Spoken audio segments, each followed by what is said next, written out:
Bonjour à tous, petit horoscope de la semaine, que se passe-t-il dans notre ciel cette semaine? Alors, quelles planètes bougent et quels signes sont impactés? Cette semaine, le soleil commence la semaine à 20 degrés de la balance, donc il continue d'avancer. Bon anniversaire au troisième décan de la balance, puisqu'on arrive dans le troisième décan. Notre soleil, il est bien là, il reçoit juste un petit aspect dissonant avec Jupiter, planète de l'expansion, de la chance, de l'ampleur. Mais bon, ce n'est pas bien grave, disons qu'on ne tombera pas dans l'excès normalement cette semaine. Cela dit, Jupiter, lui, est toujours en Cancer, donc il apporte optimisme et bienveillance acquis au Cancer, au Scorpion, au Poisson, au Taureau et aux Vierges. Ce soleil qui avance dans le signe de la balance va apporter son élan vital, son élan de vie, son énergie, son aura, son bon mood comme on dit, acquis aux balances bien sûr, aux autres signes d'air, les Gémeaux, les Verseaux, les Lions et les Sagittaires. Comme il est dans le troisième décan de la balance, il entre dans le troisième décan de la balance, au contraire, il va un peu rendre procrastinateur, un peu mou, sans trop d'élan. Mes troisième décan Bélier, mes troisième décan Capricorne, dont je fais partie, soit dit en passant, mais je vais recevoir les bonnes énergies d'autres planètes, j'en suis sûre. On fait avec, c'est ça qui est génial avec l'astrologie, c'est qu'on peut comprendre pourquoi on est un peu fatigué ou pourquoi on est rempli d'amour cette semaine. Eh bien oui, ce sont les énergies planétaires et les connaître, ça ne fait pas tout, mais en tout cas, ça aide. Ça, c'est dit. Alors, il y a aussi les cancers qui reçoivent un carré, donc un aspect dit martial, guerrier avec le soleil. Donc vous, les cancers, vous risquez peut-être d'être un peu agacés cette semaine. Alors, qu'avons-nous d'autre dans le ciel cette semaine? Nous avons deux autres gros changements dans notre ciel.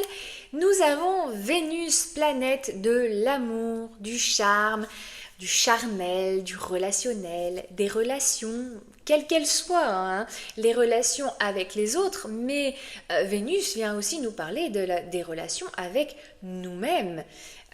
Vénus, c'est l'amour des autres, mais c'est aussi l'amour de soi. Et quand on s'aime, on a une aura qui fait qu'on attire à soi aussi l'amour. Bref, notre Vénus quitte la Vierge ce lundi 13 octobre à 23h20 où elle n'était pas très bien placée, elle ne se sentait pas très bien là, pour entrer en balance. Et là, en balance, Vénus, elle est chez elle, elle est à domicile. Donc elle a deux domiciles, notre Vénus, la balance et aussi chez le taureau. En plus, là où elle arrive dans la balance, elle est dans le même signe que le soleil. Elle va être plein d'entrain, notre Vénus, et elle va apporter ses bonnes énergies, sa vitalité, son élan d'amour. À quel signe? Eh bien, comme le soleil, puisqu'elle est dans le même signe, aux balances, aux autres signes d'air, aux Gémeaux, aux Verseaux, et aux signes qui sont à 60 degrés en amont et en aval, que sont les Lions et les Sagittaires.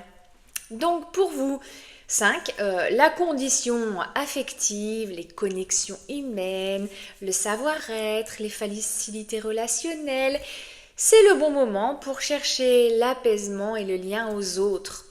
En revanche, et oui, en revanche, ceux qui seront peut-être un peu plus je reste dans ma grotte, ce sont les béliers, les cancers et les capricornes. Allez, je vais faire attention, je vais essayer de pas trop rester dans ma grotte cette semaine. Même si Vénus forme un aspect dissonant avec moi. De toute façon, Vénus, c'est une planète dite bénéfique, donc elle n'est jamais négative. Elle peut juste être un peu dans l'excès de réceptivité, prendre un peu trop à cœur les choses, ce qui peut un peu nous desservir, nous en ce moment, les signes que je viens de citer.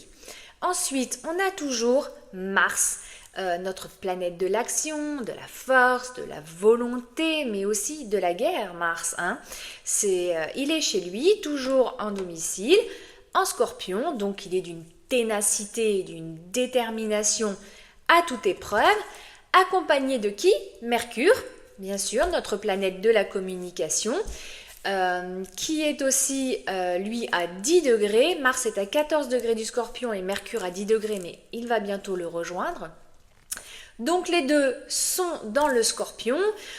Ah là, on est dans une dynamique d'action, de pensée, de verbe qui va en profondeur. On va chercher plus loin que le bout de son nez, plus loin que ce qu'on voit. On va gratter. Le Scorpion, il descend très profond, comme Hadès, le dieu des enfers, qui est en profondeur sous terre.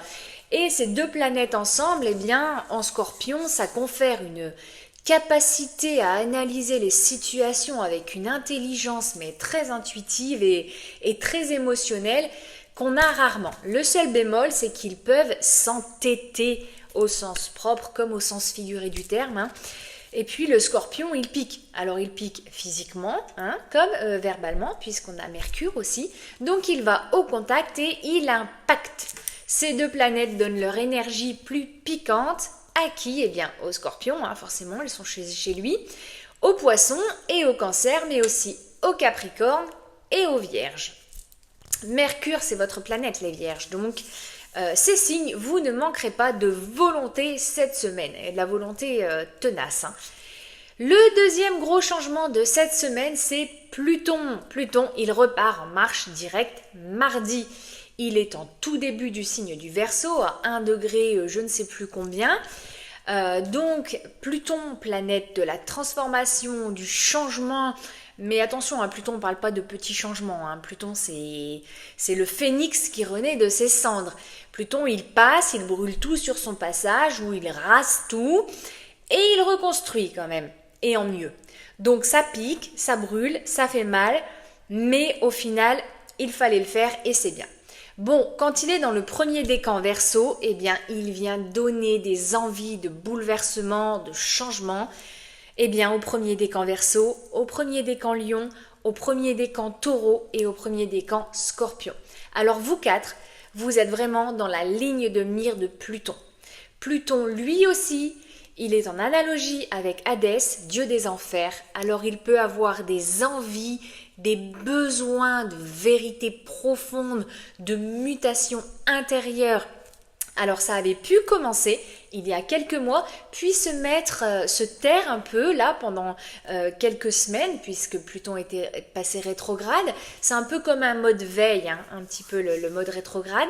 Mais maintenant qu'il reprend sa marche directe, donc mardi, eh bien les envies de changement, de bouleversement que vous avez eues pourraient vouloir aboutir.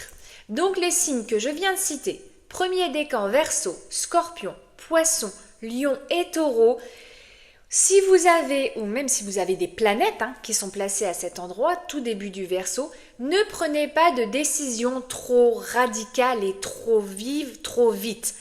Assurez-vous d'être bien aligné avec ce que vous voulez changer. Allez-y petit à petit, la transformation, elle est nécessaire, mais elle n'est pas obligatoirement radicale. Ce Pluton en début Verseau, il va former de très beaux aspects avec qui? Les premiers décans, Bélier, Balance, Gémeaux et Sagittaire. Alors il va vous stimuler plus, il va vous donner du dynamisme, vous allez voir loin dans le viseur, vous allez foncer. Pluton, il vous assure et il vous donne une vision 360 degrés des situations que vous avez dans le viseur. Donc c'est une très belle énergie pour vous cette semaine. Voilà pour le ciel de la semaine. Je vais vous dire à bientôt pour d'autres vidéos pour vous guider grâce aux astres. Belle semaine à vous tous et n'oubliez pas de liker, de vous abonner pour déjà féliciter mon travail et puis aussi pour ne pas rater mes prochaines vidéos. N'oubliez pas de lever les yeux vers le ciel car les étoiles vous guident. À bientôt!